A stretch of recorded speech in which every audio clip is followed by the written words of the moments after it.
باللہ السمیع العلیم العظیم الحفیظ بوجہ الکریم وسلطانہ القدیم من الرجس الخبیث المخبث الشیطان اللعین الرجیم وقبیلہ ونفخہ ونفثہ وہمزہ بسم اللہ الرحمن الرحیم۔ تمام نبیوں کے سردار حضرت محمد صلی اللہ علیہ وآلہ وسلم اور تمام مذاہب کے سردار دین اسلام کے پیروکاروں، سلام علیکم طبتم، رحمتیں اور برکتیں، صلاۃ و سلام سرکار کی ذات پر اور دنیا کے عظیم ماں باپ، حضور کے ماں باپ حضرت آمینہ اور حضرت عبداللہ۔ آج کی گفتگو جو ہے وہ 33ویں مرحلے میں داخل ہو گئی۔ حضرت رحمت میں ربی حضرت امام مالک رحمۃ اللہ علیہ کے بارے میں گفتگو ہے۔ دوسرے امام ہیں یہ، فقہ کے اندر بہت بڑا مقام ہے ان کا۔ آئیے گفتگو شروع کرتے ہیں۔ نام سے پہلے آپ کا نام جو ہے مالک بن انس، نون کے اوپر زبر پڑھیں گے، بن مالک بن ابی عامر بن عمر بن حارث بن غیمان بن خثیل سا ہے، مدنی یمنی اصبحی۔ آپ کے والد گرامی کا نام جو ہے وہ انس ہے۔ یہ معذور تھے پاؤں سے، لیکن اللہ تعالیٰ نے ان کو مہارت دی تھی کہ یہ تیر بنا لیتے تھے لوہے سے، وہ جو تیر کام آتے ہیں جنگ میں آتے وہ تیر بنایا کرتے، تو اس سے ہی گزر بسر جو ہے وہ آپ کی ہوتی تھی۔ والدہ کا نام جو ہے وہ عالیہ یا غالیہ ہے، لیکن مجھے عالیہ جو ہے نا وہ لگتا ہے اس لیے کہ بعض اوقات نقطہ جو ہے وہ ہو جاتا ہے اوپر نیچے۔ عالیہ جو ہے یہ ازدیہ قبیلہ سے تھی، ازد جو قبیلہ ہے، عالیہ ازدیہ کہا جاتا تھا۔ ولادت جو ہے امام مالک رحمۃ اللہ علیہ کی تذکرۃ الحفاظ میں ہے کہ آپ 93 ہجری میں پیدا ہوئے مدینہ المنورہ کے اندر، اور آپ کا وصال بھی جو ہے وہ مدینہ المنورہ میں ہی ہوا 180 ہجری کے اندر۔ ٹوٹل آپ نے 87 بہاریں جو ہیں وہ دیکھی، تو زمین پر 87 سال 87 ایئرز آپ جو ہیں وہ رہے۔ کسی نے خوب کہا ہے، فخر الائمۃ مالک نعم الامام السالک مولدہ نجم ہدا وفاتہ فاز مالک۔ کہتے ہیں کہ نجم 93 اس سے ان کی تاریخ پیدائش، اور فاز مالک 180 اس سے ان کی تاریخ وصال جو ہے وہ نکالی گئی۔ آپ کے نام کے ساتھ مدنی جو ہے، حضرت عمر رضی اللہ تعالیٰ عنہ کے بعد اگر کوئی مدنی ہے نا، سچا مدنی، تو امام مالک ہے۔ حقیقی طور پر آپ مدنی ہیں، مدینے کی ہر چیز سے آپ کو محبت۔ حضرت عمر رضی اللہ تعالیٰ عنہ سے تو بڑی محبت کرتے تھے۔ کیوں؟ حضرت عمر رضی اللہ تعالیٰ عنہ کی یہ آرزو تھی کہ میں مروں تو مدینے میں مروں، یہ آپ کی آرزو تھی۔ یہ بھی حضرت عمر رضی اللہ تعالیٰ عنہ سے بڑا پیار کرتے تھے، انہی کی طرح مونچھیں رکھی ہوئی تھی، اور انہی کے فتاوا پر، ان کے بیٹے کے فتاوا پر جو ہے وہ فتویٰ دیتے تھے، انہی کی فقہ کو زیادہ تر ترجیح دیتے تھے، انہی کی جگہ پر بیٹھتے تھے۔ تو اگر آپ مدنی کسی کو کہیں گے، صحیح طور پر مدنی اگر ہے کوئی، تو امام مالک رحمۃ اللہ علیہ۔ آپ کے اساتذہ زیادہ تر مدنی، آپ نے مدینہ کے استادوں سے، اساتذہ سے زیادہ تر جو ہے وہ سیکھا۔ آپ نے رہائش اختیار کی تو مدینہ میں، حالانکہ بارہا آپ کو خلفاء نے بلایا کہ بغداد آ جاؤ، اس جگہ پہ آ جاؤ جہاں جاتے ہو، لیکن آپ نے مدینہ نہیں چھوڑا، تو رہائش اختیار کی مدینہ میں۔ آپ کو مدینہ سے اتنا پیار تھا کہ نئی درسگاہ نہیں کھولی۔ ہوتا ہے نا آدمی مشہور جب ہوتا ہے تو کہیں جا کر اور درسگاہ کھولتا ہے۔ آپ کو مدینہ سے اتنا پیار تھا کہ آپ نے مسجد نبوی کے اندر ہی سرکار کے روضہ اطہر کے سامنے ہی جو ہے وہ درسگاہ بنا لی، وہیں آپ بیٹھ کر پڑھایا کرتے تھے۔ مدینہ سے اتنا پیار تھا، کوئی مسئلہ آپ کو قرآن یا حدیث سے نہیں ملتا تو مدنی فقہا کے مسئلے کو ترجیح دیتے۔ اور مدینہ سے اتنا پیار تھا کہ چونکہ زندگی میں ایک حج فرض ہے صاحب استطاعت کے لیے، تو بس ایک حج ہی کیا، اس کے بعد دوبارہ حج کرنے نہیں گئے کہ کہیں رستے میں میرا وصال نہ ہو جائے، میں چاہتا ہوں کہ میں مروں تو مدینہ کے اندر مروں۔ اور آپ کے پاس زبردست گھوڑے ہوتے تھے، خلفاء کی طرف سے آتے تھے، دوستوں کی طرف سے آتے تھے، آپ کا استبل میں شاندار گھوڑے ہوتے تھے، لیکن حرم مدینہ کے اندر وہ جو حدود ہوتی ہے نا، اس مدینہ کا حرم جو ہے، مدینہ کی جو حدود ہے، مدینہ سے پورا شہر نہیں، وہ جو حرم کی جو حدود ہوتی ہے، آپ اس کے میں کبھی بھی گھوڑے پر، میول پر، کبھی ڈنکی، کسی بھی گدے پہ یا کسی کوئی بھی یعنی سواری کسی قسم کی تھی، آپ سوار نہیں ہوتے تھے. اور میں نے تو یہاں تک سنا ہے کہ آپ در و دیوار کے ساتھ لگ کر چلتے تھے کہ شاید اس دیوار کو حضور کا ہاتھ لگا ہو تو آپ بعض اوقات چومنے لگ جاتے تھے. اور جب تک آپ کے اندر طاقت تھی آپ حرم مدینہ کے اندر رفع حاجت نہیں کرتے تھے، اس حرم کی حد سے نکل کر پھر جا کے کرتے تھے جب تک آپ تندرست رہے. تو مدنی جو ہیں وہی ہے. آج کے دور کے اندر بھی میں جھلک دیکھتا ہوں یہ لفظ مدینہ کا استعمال جو آج کے دور کے اندر ہوا ہے، یہ امیر دعوت اسلامی مولانا الیاس قادری مدث اللہ علیہ، ان کی ہر چیز کے اندر جو ہے وہ میں لفظ مدینہ کا استعمال دیکھتا ہوں. کسی کو بلانا ہو تو اوے نہیں کہتے، مدینہ. اور اگر لڑکا ہے کوئی تو نام تو ہے لیکن کہ مدنی منا تلاوت کرے گا. چینل ہے تو مدنی چینل. اور اگر کسی کو چپ کرانا ہے تو یہ نہیں کہیں گے چپ کرو بھائی کفل مدینہ لگاؤ. مدنی بہاریں، مدنی پھول، جو سائے ہیں اس پہ لکھا جاتا ہے مدنی پھول ہے. اور جب لوگ جا رہے ہوں تو کہتے ہیں مدنی قافلہ جا رہا ہے. اور عالمی مدنی مرکز سے رابطہ کریں. باب المدینہ، مکتبۃ المدینہ، غم مدینہ، مدنی عملہ سے درخواست ہے، یعنی جو کام کر رہے ہیں لوگ. مدنی علاج، کوئی بیماری ہوگی تو جاؤ علاج کرو، مدنی علاج کرو. ایون کہ امیر دعوت اسلامی ریاض قادری صاحب جب مدینہ شریف میں جاتے ہیں تو ان کے ہاتھ میں جو ہے وہ ایک باٹل ہوتی ہے. وہ کیا کرتے ہیں کہ جو ہی حرم شروع ہوتا ہے تو اس باٹل سے وہ اپنے پاؤں دھو لیتے ہیں، جوتا اتار دیتے ہیں، ننگے پاؤں جو ہیں وہ وہاں پھرتے رہتے ہیں. تو مجھے تو ایک صاحب نے بتایا تھا کہ جب یہ مدینہ کی جو خاک ہوتی ہے نا، جو حضور صلی اللہ علیہ وآلہ وسلم کی جو بڑی متبرک ہے، اسے پکڑ کر یوں آنکھوں کے اوپر جو ہے وہ لگاتے رہتے. ایون کہ اگر آپ ریاض قادری صاحب مدث اللہ علیہ امیر دعوت اسلامی، ان کے جو سگنیچر ہیں، دستخط جو ہیں، آپ دستخط دیکھیں گے تو اس کے اندر بھی مدینہ لکھا ہوا ہوتا ہے. تو ایک بات یاد رکھیے گا، یہ جو لوگ عروج پہ پہنچتے ہیں نا، یہ مدینہ کی خاک کی وجہ سے پہنچتے ہیں. میرا تو آپ لوگوں کو تو مجھے معلوم نہیں ہے، لیکن میرا یہ ہے کہ دو چیزیں بیس ہیں، توحید اور عشق مصطفیٰ. میں تو یہ دیکھتا ہوں بس، توحید اور عشق مصطفیٰ. اب اس کا مطلب یہ نہیں ہے اب جس کو عشق ہوگا وہ حضور کا کلمہ بھی پڑھے گا اور حضور کی تابع فرمانی بھی کرے گا. یہ بات یاد رکھیے گا. اب یہ نہیں کہ جس کو عشق ہو تو داڑھی کٹائی ہوئی اس نے اور وہ چرس پی رہا ہے، نماز میں، ایسا نہیں ہوتا. وہ عشق ہے ہی نہیں ہے. توحید اور عشق مصطفیٰ جس میں نظر آتا ہے ہم اس کے در کے سگ ہیں. یہ بات یاد رکھیے. تو اس لیے یہ جن لوگوں کو بھی اللہ تعالیٰ نے مرتبہ دیا ہے وہ مرتبہ مدینہ کی وجہ سے. مجھے ایک صاحب بتا رہے تھے کہ ڈاکٹر طاہر القادری صاحب مدینہ کی گلیوں کے اندر گھومتے رہتے ہیں. ایک دفعہ تو کسی نے ان کا پاسپورٹ پکڑ لیا. وہ کہہ رہے بھائی یہ مدینہ کی گلیوں میں کیوں گھوم رہے ہیں؟ اور ایسے ایسے بھی لوگ ہیں کہ وہاں جا کر بھیس بدل کر کام کرتے رہتے ہیں، وہاں کے وضو خانے کو صاف کرتے رہتے ہیں. اللہ تعالیٰ ایسے عزت نہیں دیتا. اس لیے آپ لوگ دیکھو تصوف کے اندر یہ ہے توحید اور عشق مصطفیٰ.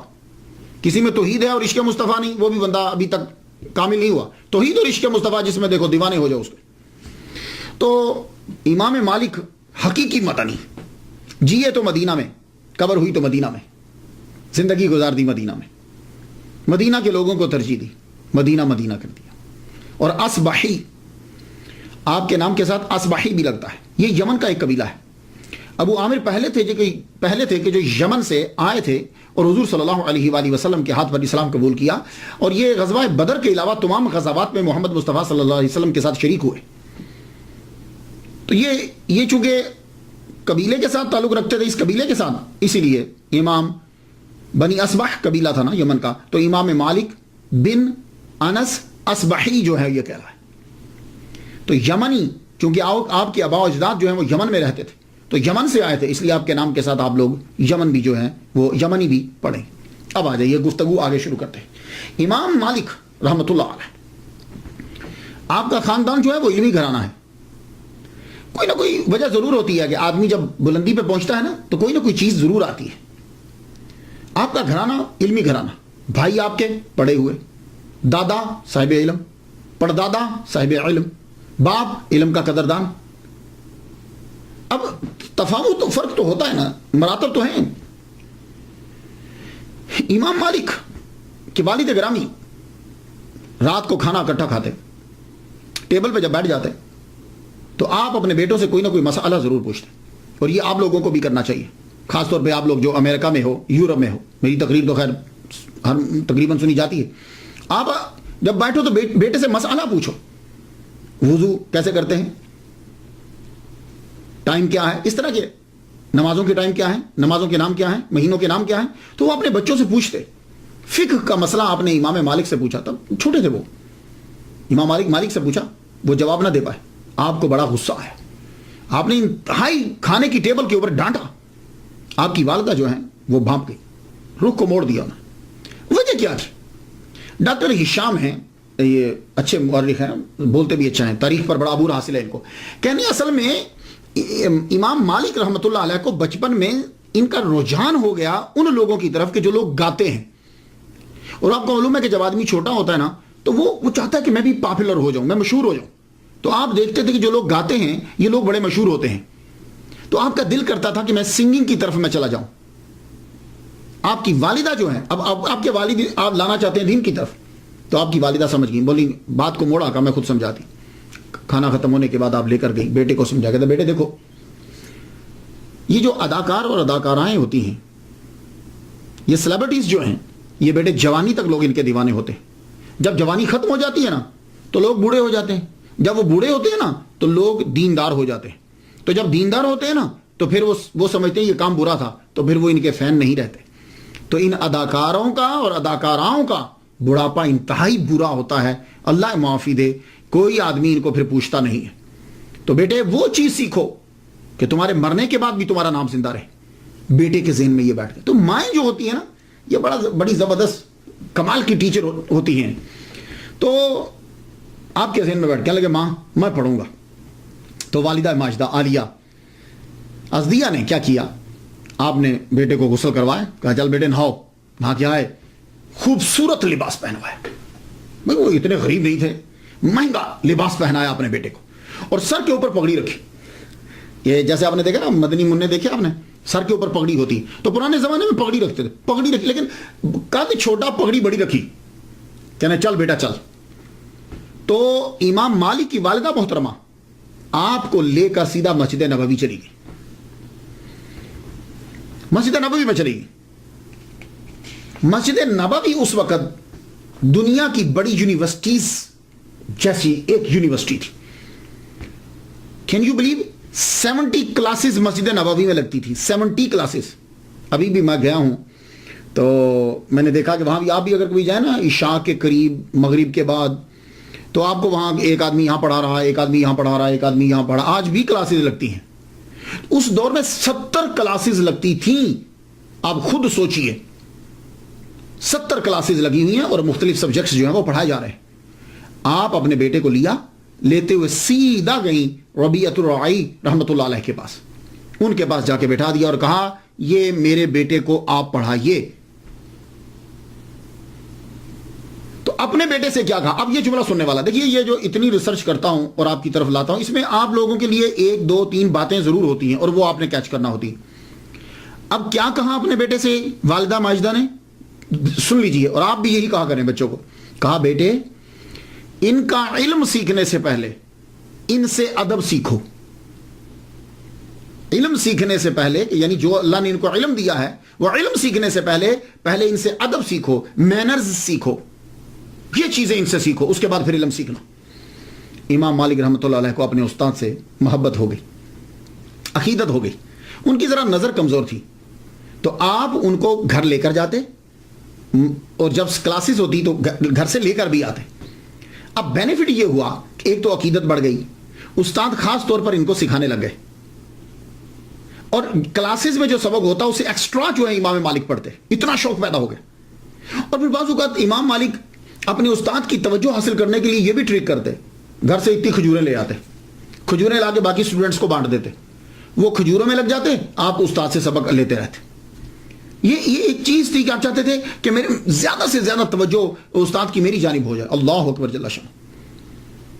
7 سال تک آپ نے حضرت ربیعۃ الرائی رحمۃ اللہ علیہ سے علم سیکھا. 7 سال تک.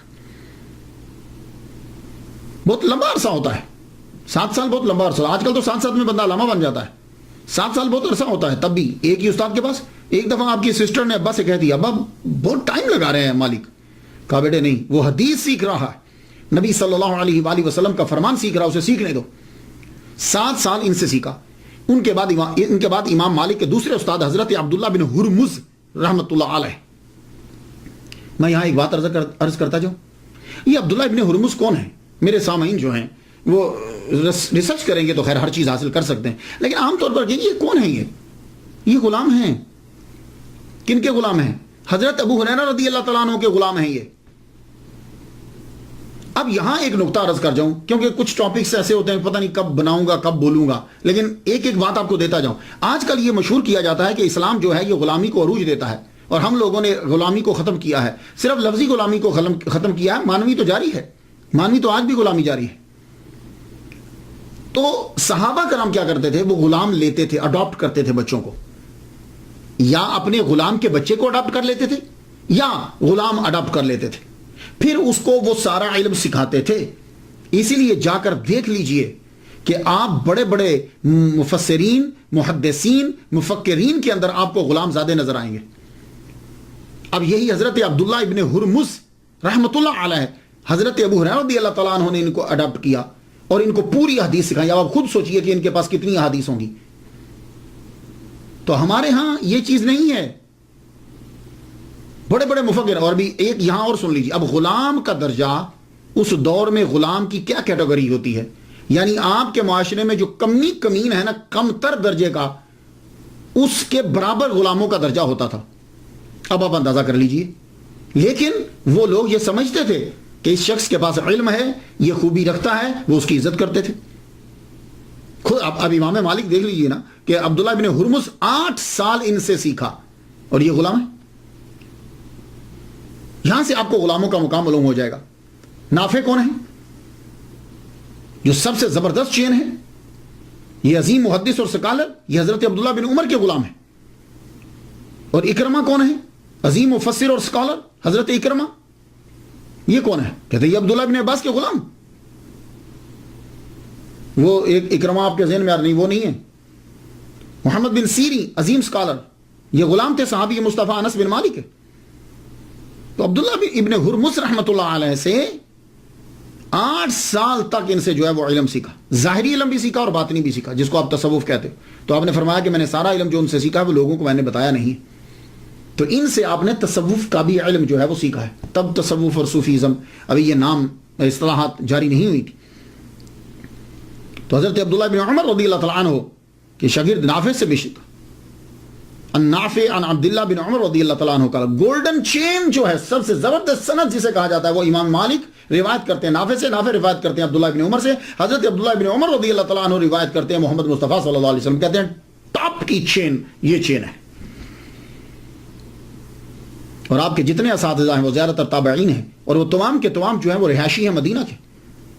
اس لیے کہا جاتا ہے کہ آپ نے تقریباً 300 تابعین سے جو علم جو ہے وہ سیکھا, 300 تابعین سے. اب علم سیکھنے کے لیے پیسے درکار ہوتے ہیں. ہم لوگ تو یہ سمجھتے ہیں کہ لوگوں نے علم ایسے ہی سیکھ لیا. نہیں, اس وقت پیسے چاہیے ہوتے تھے. لاکھ دینار لگا دیا علم حدیث سیکھنے کے اوپر, تو فیس دینا پڑتی تھی. تو ایک دفعہ ضرورت پڑ گئی آپ کو, دوران علم کتابوں کی ضرورت پڑ گئی. تو آپ نے کیا کیا؟ آپ نے چھت کے اندر لکڑیاں تب لگتی تھی, تو وہ لکڑی بڑی قیمتی تھی. آپ نے چھت کو توڑا اور وہ لکڑی جو ہے وہ نکال کے بیچ کے اسے جا کے کتابیں لے کر آئے. اللہ اکبر جل شانہ. تو آپ کے جو اساتذہ ہیں ان میں سے عبداللہ بن دینار, ان سے سیکھا. محمد ابن منکدر سے سیکھا. ابن شہاب زہری سے سیکھا. یہ ابن شہاب جو ہیں اللہ اکبر جل شانہ, یہ بھی ان کے استاد ہیں. زبردست فقہ کا تو ان کے پاس ایک ذخیرہ تھا. اور جو بھی شاگرد ان کے پاس سیکھنے کے لیے آتے, اور امام مالک رحمۃ اللہ علیہ جب جاتے تو یہ کہتے تھے نوٹ بک لے کر آیا کرو, سلیٹس لے کر آیا کرو.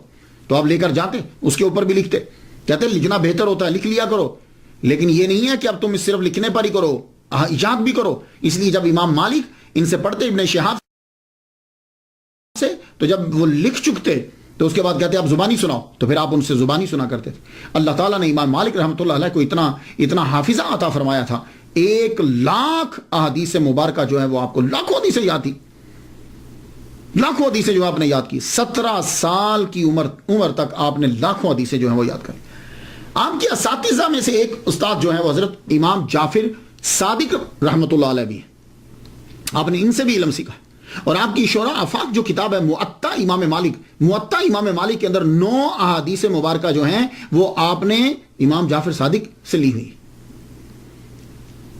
علامہ جلال الدین السیوطی رحمۃ اللہ علیہ آپ کہتے ہیں کہ 95 اساتذہ جو ہیں شیوخ جو پڑھے تھے وہ آپ نے گنوا دیے جن سے آپ نے پڑھا۔ اور امام زرقانی رحمۃ اللہ علیہ نے یہ کہا کہ ٹوٹل آپ کے 900 اساتذہ تھے، 900، جن میں سے 300 صرف تابعین ہیں۔ اللہ اکبر جل شان۔ 21 سال کی عمر تک آپ نے جو سیکھنا تھا آپ نے سیکھ لیا۔ 21 سال کی عمر میں آپ فارغ ہوئے، فارغ ہونے کے بعد اب آپ مسجد نبوی کے اندر جو ہے وہ آپ پڑھانے لگے۔ تو آپ کیا سمجھتے ہیں کہ کوئی بھی آدمی آتا تھا تو مسجد نبوی میں پڑھانے لگ جاتا تھا؟ نہیں، 70 کلاسز ہیں تو کم از کم 70 استاد تو ہوں گے اندر بھائی، ہر کلاس کا ایک استاد، تو 70 تو ہوں گی کلاسیں۔ تو کیا امام مالک اٹھے اور جا کر پڑھانے لگ گئے اور مشہور ہو گئے؟ نہیں، آپ فرماتے ہیں کہ جب میں فارغ ہو کر جب میں نے تحصیل علم کر لیا تو 70 جید محدثین نے پہلے میرا امتحان لیا تو ابو مصعب کہتے ہیں، یہ شاگرد ہیں کہتے ہیں کہ خود استاد نے مجھے فرمایا، کہنے لگے 70 جید محدثین نے میرا امتحان لیا، اور جب انہوں نے سمجھا کہ میں فتویٰ دینے کے قابل ہو گیا ہوں تو مجھے اجازت دے دی۔ پھر اس کے بعد جو ہے وہ آپ نے شروع کیا پڑھانا مسجد نبوی کے اندر محمد مصطفیٰ صلی اللہ علیہ وآلہ وسلم کی۔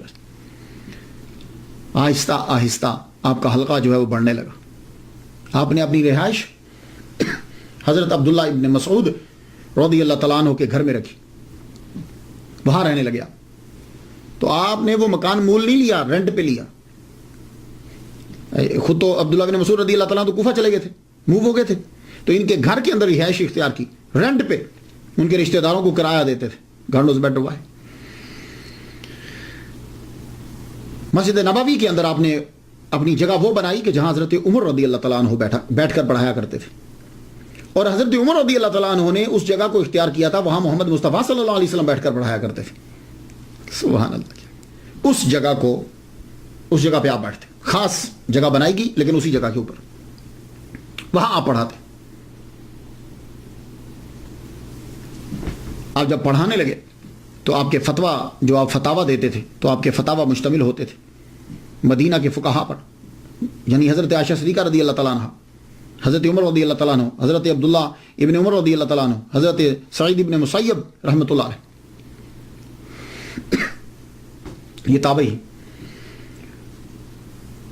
تو ان کے فتاویٰ کے اوپر جو ہے وہ آپ جو ان سے سیکھا آپ نے وہ دیتے، یعنی مطلب کہ جو ان کا علم آپ تک پہنچا، اور آپ کا طریقہ یہ رہا۔ جمعہ کے دن، جس کو جمعہ بولتے ہیں، یہ جمعہ لفظ ہے قرآن مجید میں، جمعہ کے دن آپ اپنے جتنے طلباء آپ کے ہوتے آپ ان کو خاص طور پر کھانا پکاتے ان کے لیے، اور عام لوگوں کو بھی دعوت ہوتی، جو آ جاتا کھا لیتا۔ یہ جمعہ کے دن آپ کا طریقہ تھا۔ اور آپ کی جو کلاسز تھی اس کے اندر 2 طرح کے شاگرد ہوتے تھے، ایک تو مستقل طلباء اور ایک سالانہ طلباء۔ مستقل طلباء جو ہیں آپ کے مشہور طلباء میں سے امام محمد بن حسن شیبانی حنفی، جو امام اعظم رحمہ اللہ کے شاگرد ہیں، وہ ان کے بھی شاگرد ہیں، 3 سال انہوں نے ان سے پڑھا ہے۔ لیکن امام محمد بن حسن شیبانی رحمۃ اللہ علیہ، حنفی رحمۃ اللہ علیہ کا احسان ہے مالکی مذہب کے اوپر۔ آپ جانتے ہیں وہ کیوں؟ وہ کس طرح کہ امام مالک رحمۃ اللہ علیہ کے دوسرے شاگرد جنہوں نے امام مالک کی فقہ کو افریقہ، سسلی آئلینڈ یہاں جو ہے وہ پھیلایا ہے، بہت مشہور شاگرد ہیں، اسعد ابن الفراد، ان کو پڑھایا ہے۔ استنباط و استخراج کا طریقہ جو ہے، اصول فقہ جو ہیں، وہ امام محمد بن حسن شیبانی رحمۃ اللہ علیہ نے پڑھا ہے۔ یہ اسد ابن الفرات جو ہیں، یہ سسلی کے آئلینڈ جو ہیں، آئلینڈ سسلی جو ہے وہاں کے رہنے والے تھے، اور یہ فوج کے چیف بھی رہے، اور جہاد کرتے ہوئے جو ہیں وہ شہید ہو گئے۔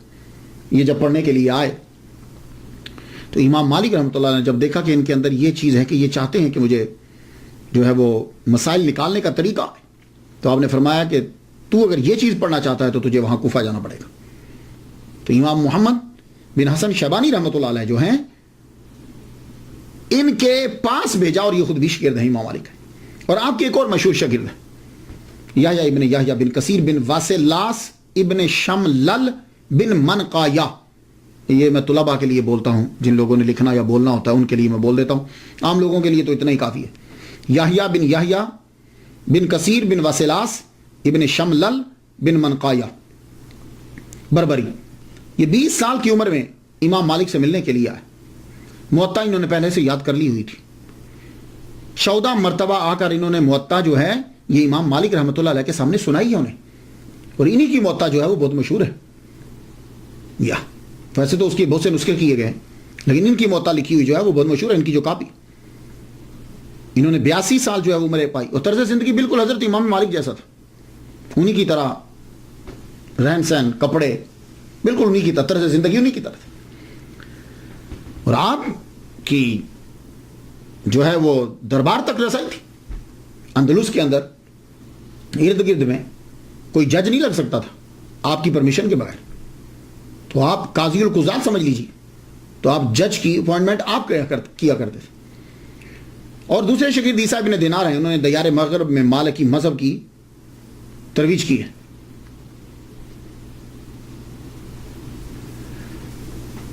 اسی طرح امام مالک کے شاگردوں میں سے آپ کی بیٹی جو ہے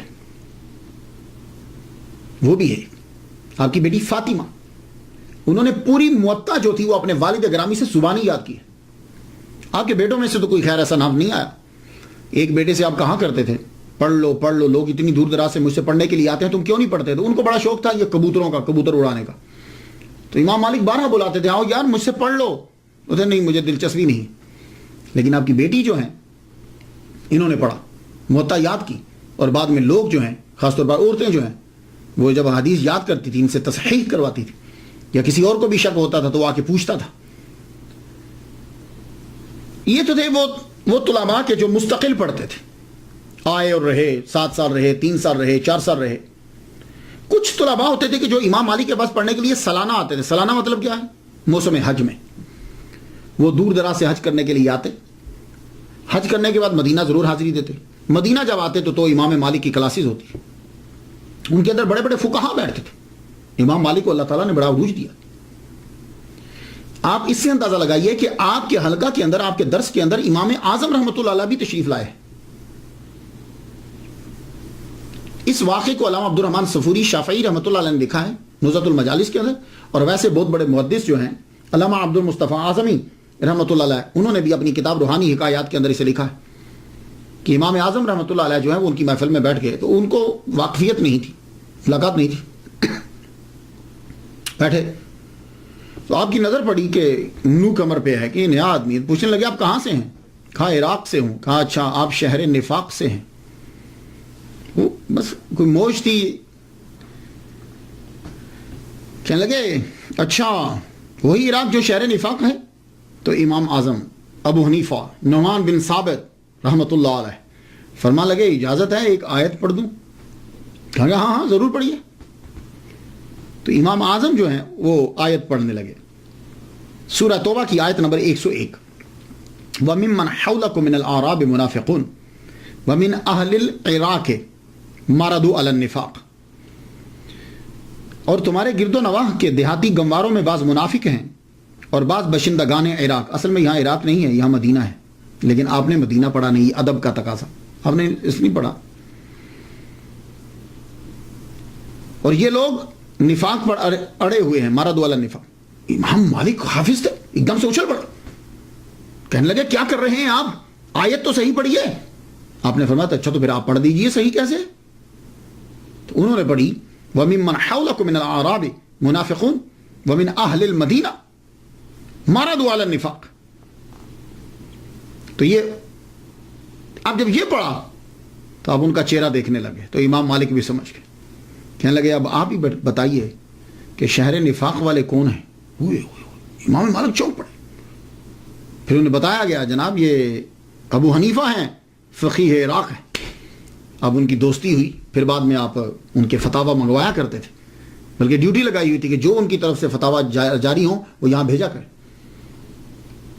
تو یہ میں آپ کو مثال دے رہا ہوں کہ سالانہ طلباء بھی ایسے جو وہ قافلہ آیا، کچھ عرصہ رکا، ان سے علم حاصل کیا، اس کے بعد چلا گیا۔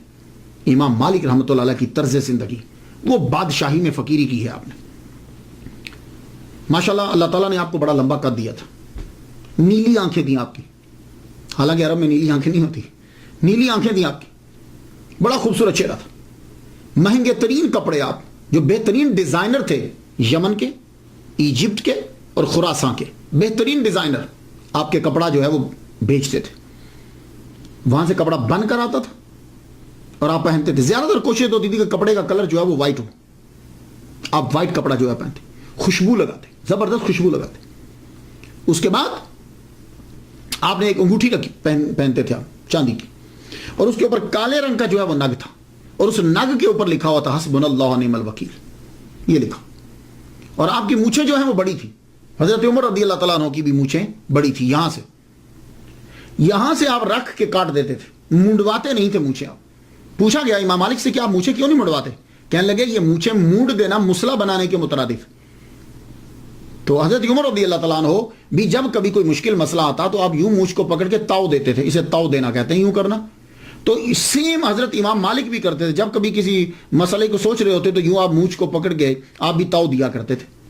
تو یہاں سے بڑی تھی، یہاں رکھ کے نا مثلاً تو یوں کاٹ دیا کرتے تھے۔ اللہ اکبر جل شان۔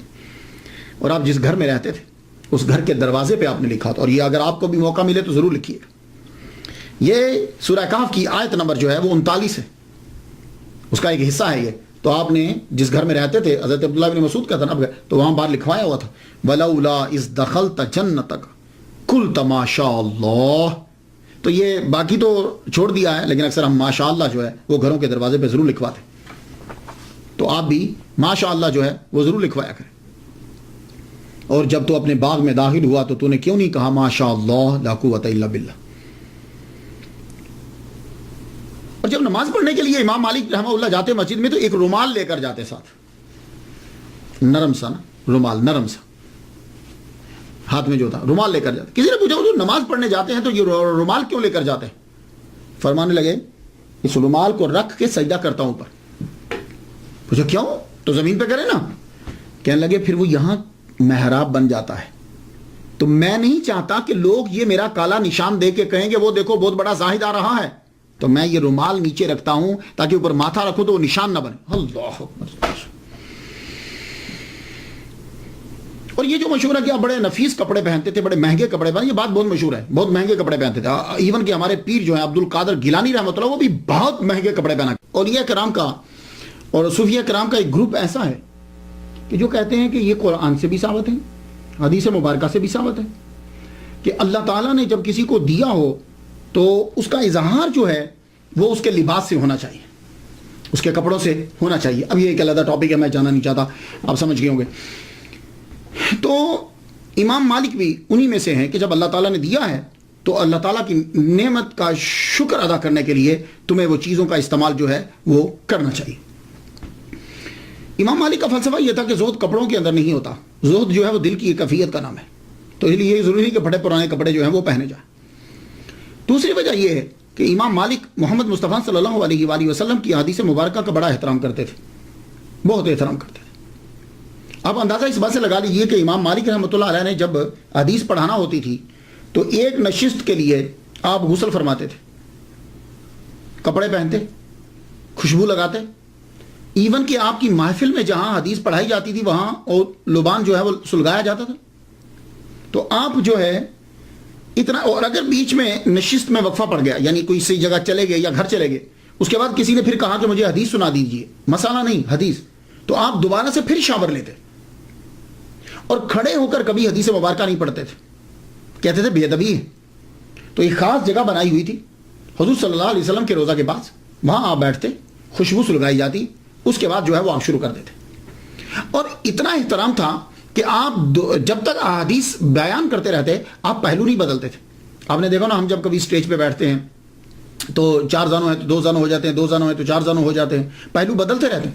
آپ کو اگر کوئی کیڑا کاٹتا بھی تھا اسکارپین کبھی ایک دفعہ کاٹا بھی تو آپ نے پہلو نہیں بدلا، بے ادبی ہے سرکار. تو آپ اس لیے نفیس کپڑے جو ہے وہ پہنتے تھے کہ محمد مصطفیٰ صلی اللہ علیہ وآلہ وسلم کی حدیث مبارکہ جو ہے وہ بیان کرنی. اب سوال یہ ہے کہ آپ کے پاس پیسے کہاں سے آتے تھے؟ تو آپ کے پاس پیسوں کے 3 ذرائع تھے آمدن کے. پہلا ذریعہ یہ تھا کہ آپ کے والد گرامی کی طرف سے آپ کو 100 دینار ملے تھے. اس کے علاوہ آپ کے پاس خود بھی پیسے تھے. آپ وہ پیسے جو ہیں وہ آپ نے اپنے بھائی کو دیے.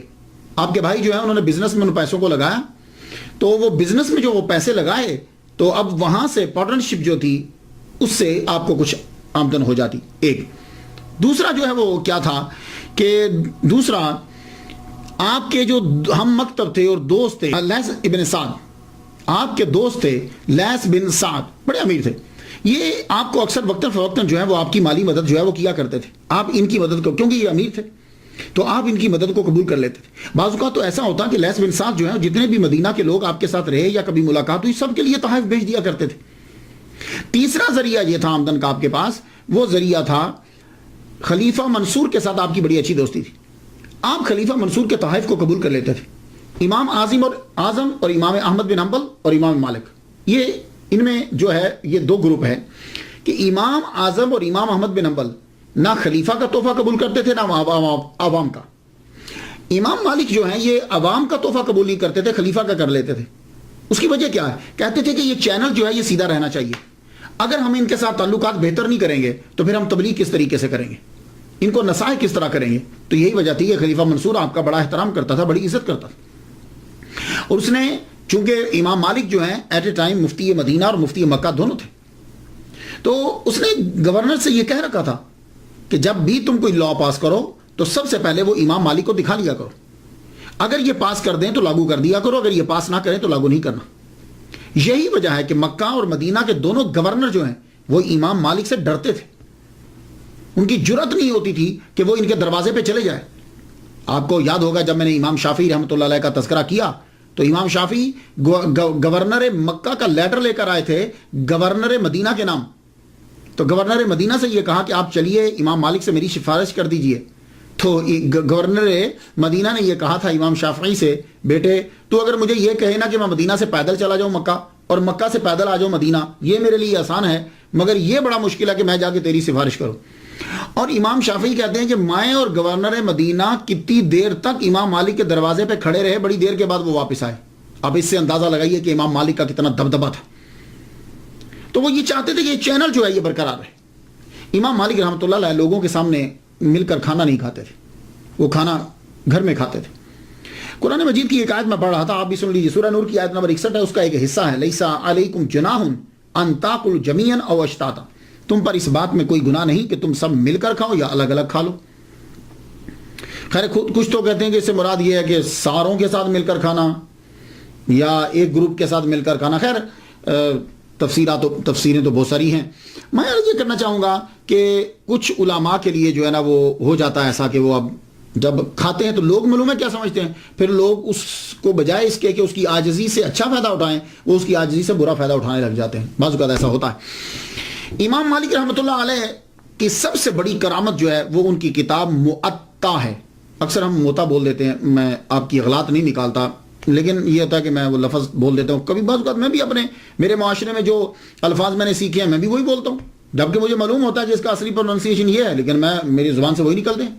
تو موطا جو ہے یہ اس میں مفعول کا صیغہ ہے، تو موطا امام مالک ہم بول دیتے ہیں، لیکن موطا بولیں جب کبھی آپ تقریر کر رہے ہوں. خلیفہ منصور عباسی نے کہا ایک دن، یہ کہا کہ آپ کو اتنی احادیث مبارکہ یاد ہیں تو آپ وہ تمام احادیث کو جمع کر کے ایک کتاب تالیف کیوں نہیں کر دیتے؟ وہ کتاب تالیف کر دیں تاکہ بعد میں آنے والوں کے لیے آسانی ہو جائے، یا جو آدمی آپ کے سامنے پڑھتے ہیں ان کے لیے آسانی ہو جائے. تو پھر حضرت امام مالک رحمۃ اللہ علیہ نے کتاب جو ہے وہ لکھنی شروع کی. 1,00,000 احادیث مبارکہ میں سے اللہ اکبر جل شانہ 10,000 احادیث مبارکہ کا انتخاب کیا آپ نے. 10,000 کے بعد پھر اور کم ہوتی چلی گئی.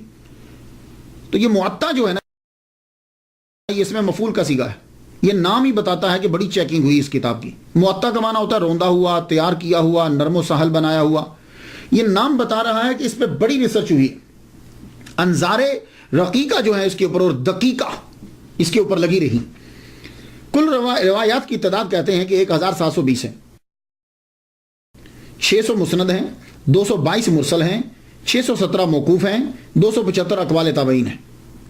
آپ لکھتے ہوئے کیا کرتے تھے کہ پہلے آپ ایک عنوان بناتے تھے, عنوان بنانے کے بعد اسے ثابت کرنے کے لیے حدیث مسند لاتے. مسند وہ حدیث ہوتی ہے کہ جس کے تمام راوی چلتے جائیں, بیچ میں کوئی مس نہ ہو, سب راوی جی سیدھا وہ راوی حضور پاک صلی اللہ علیہ وسلم تک پہنچے. کیسے پہنچے؟ یعنی حضور پاک, صحابی, تابعی, تبا تابعین, اس طرح سے. یہ نہیں کہ کوئی اور بندہ بیچ میں ڈال دیں, یہ ہے ترتیب. مسند حدیث اگر آپ کو نہ ملتی تو مرسل لے کر آتے. مرسل حدیث کسے کہتے ہیں؟ حدیث مرسل وہ ہوتی ہے کہ تابعی یہ کہے کہ میں نے حضور پاک صلی اللہ علیہ وسلم سے سنا, اور وہ صحابی کا نام بیچ میں سے ساکت کر دے. کئی ریزنز ہو سکتی, وہ ساکت کر دے. تو مرسل نہ ملتی تو آثار صحابہ کی طرف رجوع کرتے, اور ان میں حضرت عمر اور عبداللہ ابن عمر رضی اللہ تعالیٰ عنہما, ان کے فتاوی کو جو ہے وہ ترجیح دیا کرتے تھے. تو یہ کتاب جو ہے یہ مکمل ہوئی, لکھی گئی. بعض کہتے ہیں کہ جب آپ کتاب لکھ رہے تھے تو بہت سے لوگوں نے یہ کہا کہ آپ کتاب کیوں لکھ رہے ہو, اور بھی لوگ بھی تو لکھ رہے ہیں. آپ نے فرمایا میں اللہ کے لیے لکھ رہا ہوں. تو کہا کیسے پتہ چلے گا, کہاں پتہ چل جائے گا؟ تو آپ نے جب موطا لکھ لی تو لکھنے کے بعد آپ نے اس کو پانی کے اندر جو ہے وہ ڈالا, ساری کتاب پانی کے اندر ڈوبی. اس کے بعد آپ نے موطا امام مالک باہر نکالی تو کسی بھی کاغذ کے اوپر پانی جو ہے وہ نہیں تھا, ایسے ہی تھا جیسا کہ اس کو بالکل طاق میں رکھ کے نکالا ہے, نہ کہ پانی. تو موطا امام مالک کو سرکار صلی اللہ علیہ وسلم کی جانب سے بھی منظوری جو ملی کہ سرکار کے فرامین ہے, سرکار کا فرمان ہے, اللہ اکبر جل شانہ. تو موطا جو ہے اس کے نسخے بہت سارے ہیں, 30 سے زیادہ کہتے ہیں اس کے نسخے لکھے گئے ہیں, لیکن یحییٰ بن یحییٰ کا موطا جو ہے یہ بڑا مشہور ہوا. انہوں نے جو اس کی کاپی لکھی ہے, جو دنیا میں آتا ہے آخر اس کو جانا تو ہوتا ہی ہے. امام مالک کے اوپر بھی وہ مرحلے آئے جو بڑے بڑے لوگوں کے اوپر مرحلے آتے ہیں. کہتے ہیں, اب گاڈ نوز بیٹر کہاں تک سچا ہے, کہتے ہیں کہ آپ کو بہت مارا بھی گیا, آپ کو بہت پیٹا گیا, اتنا پیٹا گیا کہ بعد آپ کا یہ جوڑ جو ہے یہ اکھڑ گیا, آپ کا یہ جوڑ اکھڑ گیا, آپ کے ہاتھوں کے اوپر جو ہے وہ مارا گیا. اللہ اکبر جل شانہ, اللہ اکبر جل شانہ. طبیعت آہستہ آہستہ جو ہے وہ آپ کی علیل ہوتی گئی. 87 ایئرس, 87 سال آپ نے یہاں زمین کے اوپر جو ہے وہ گزارے. آخر ربیع الاول کے مہینے کے اندر آپ جو ہے وہ بیمار ہوئے. تو یحییٰ بن یحییٰ جو آپ کے بڑے مشہور شاگرد ہیں اور بڑے محبوب شاگرد ہیں, وہ آپ کے پاس, اور بار بار آتے جاتے ہیں کہ تاکہ استاد کی نظر میرے اوپر پڑ جائے. اور یحییٰ بن یحییٰ کہتے ہیں کہ 130 علماء فقہا وہاں جمع تھے, اور ہر ایک کی یہ آرزو تھی کہ ان کی نظر ہمارے اوپر پڑ جائے. آخرکار امام مالک رحمۃ اللہ نے اپنی آنکھیں کھولی, یحییٰ بن یحییٰ کو اپنے پاس بلایا, اور یہ بات سن لیجئے, یہ زبردست جملہ ہے, یہ خاص طور پر علماء کے لیے اور طلباء کے لیے خاص جملہ آپ نے امام مالک نے جو بول دیا. آپ فرماتے ہیں کسی شخص کو, یہ یحییٰ بن یحییٰ سے کہہ رہے ہیں آخر میں جب دنیا سے رخصت ہونے لگے, کسی شخص کو نماز کے مسائل بتلانا روئے زمین کی تمام دولت کو صدقہ کرنے سے بہتر ہے. اور یحییٰ کسی شخص کی دینی الجھن دور کرنا 100 حج کرنے سے افضل ہے. یحییٰ بن یحییٰ کہتے ہیں کہ اس کے بعد آپ نے کوئی گفتگو نہ کی اور آپ کا وصال ہو گیا. 10 11 یا 14 ربیع الاول کو 179 ہجری میں آپ کا وصال ہوا. اور یحییٰ بن یحییٰ مصمودی جو ہیں رحمۃ اللہ علیہ, انہوں نے تجہیز و تکفین کا انتظام کیا, اور آپ کی قبر مبارک آج بھی جنت البقیع کے اندر آپ کی قبر مبارک ہے. تو پہلے آپ کی قبر مبارک کے اوپر گنبد تھا. یہ ذرا پکچر دیکھیے گا, اس پکچر کے اندر 7 نمبر ذرا ڈھونڈیے گا.